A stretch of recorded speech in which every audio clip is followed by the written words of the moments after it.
संयुक्त राष्ट्र सुरक्षा परिषद की बैठक में उस वक्त माहौल गर्मा गया जब इजराइल के राजदूत डेनी डेनन अपने साथ एक ड्रोन लेकर पहुंचे।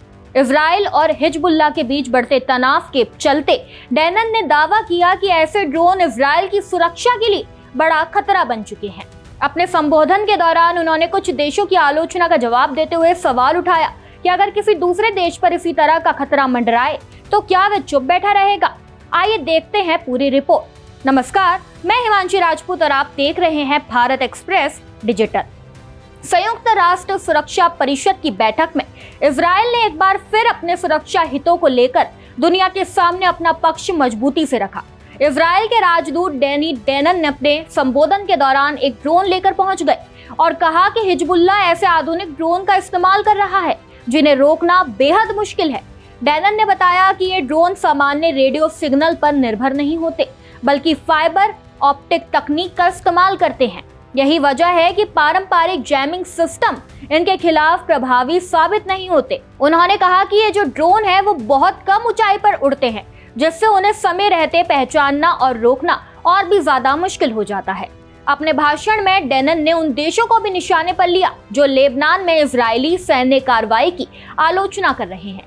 उन्होंने काल्पनिक उदाहरण देते हुए कहा कि यदि किसी यूरोपीय देश को इसी तरह के खतरे का सामना करना पड़े तो क्या वह तब तक इंतजार करेगा जब तक हमलावर ड्रोन उसके प्रमुख शहरों के ऊपर मंडराने ना लगे। इजरायली राजदूत ने कहा कि कोई भी संप्रभु राष्ट्र अपने नागरिकों की सुरक्षा सुनिश्चित करने के लिए कदम उठाएगा और इजराइल भी वही कर रहा है।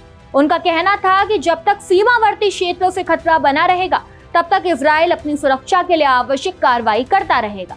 हालांकि इजराइल की इस नीति को लेकर अंतर्राष्ट्रीय स्तर पर मतभेद बने हुए हैं। कई देश लेबनान में सैन्य कार्रवाई पर चिंता जता रहे हैं, जबकि इजराइल का तर्क है कि वे केवल अपने नागरिकों को आतंकी हमलों और ड्रोन हमलों से बचाने के लिए कदम उठा रहा है।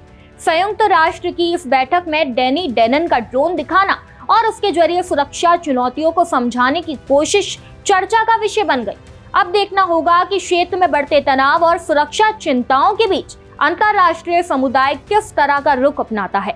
फिलहाल इजराइल और हिजबुल्लाह के बीच तनाव कम होता नहीं दिख रहा।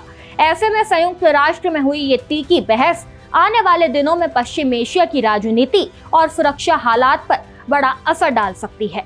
इस खबर में बस इतना ही। ऐसे ही तमाम खबरों को जानने के लिए देखते रहिए भारत एक्सप्रेस डिजिटल।